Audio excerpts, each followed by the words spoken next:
Hello, welcome to my Minecraft Survival World. This will be a tour of what I built for the first 100 days here.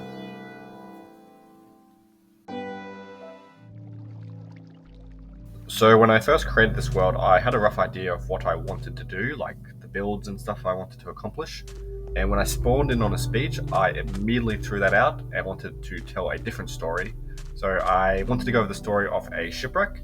So I quickly gathered some materials and built this boat. It's not the best boat, but it's what I can do at the moment, so I'm relatively happy with it.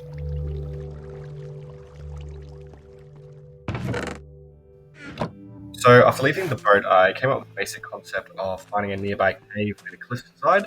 So I completely created this cliffside based off what was there. It's not completely done. I still need to texture it, but I'm happy with it at the moment. So this first room was just a quick thing, quick cave. I needed some storage, place to cook my stuff. So I quickly made this, and then I created a secondary cave at the back here. So I found a zombie villager, cured it, and obviously made that a mending villager, as you normally do, because it's the most helpful book. I have a couple of spares in a new 1.20 blocks, and that's where I like to keep some of the mending books. So the basic concept of this world was to probably take my time with it and detail it how I want. I didn't rush through the game, I took my time, eventually defeated the end dragon and all that. So I want to come back to these parts of the world over time and really enjoy it. So I made this path, worked on it how I wanted. Don't look at the left hand side because it's not done at all. So that's why I'm kind of angling it to the right here.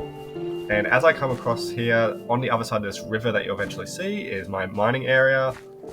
And these trees are custom. I used a BWO wall paint trick that was in his latest video at the time of recording. So I really enjoyed that and wanted to implement it somehow into my world at this stage. And this is the current area I'm working on. I've got some choker boxes, obviously from the end, with a couple of new supplies, and ready to go for the next area. So I'll jump into spectator mode for this next part just to give an easier overview of the actual area. So over here to the left is what I've done so far, and then I'm starting to clear it to the right here. And I create a whole pathway along here. I'd eventually like this whole island to be a custom forest. It takes some time, but once I get into the swing of things, it should speed up quite significantly.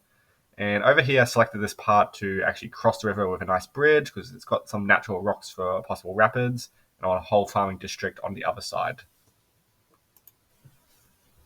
So as I take the journey back to the actual beach part, in the next few hundred days, I want to create more farms to get me set up properly. Bone meal farm, Enderman farm, a couple other little ones just to make it a lot easier, and hopefully get some more zombie villagers queued up and create a villager breeder. But this is what it looks like on the way back. So I recreated the world to show you guys the before and after pictures. It's the most basic Minecraft world you'll ever see to start off with, but since I'm redoing the terrain, it doesn't matter. You can see here that the cliff face is completely custom. For the pathway, I raised it up like another 10 blocks just to create more of an elevation to walk along it. It's just a much nicer feel.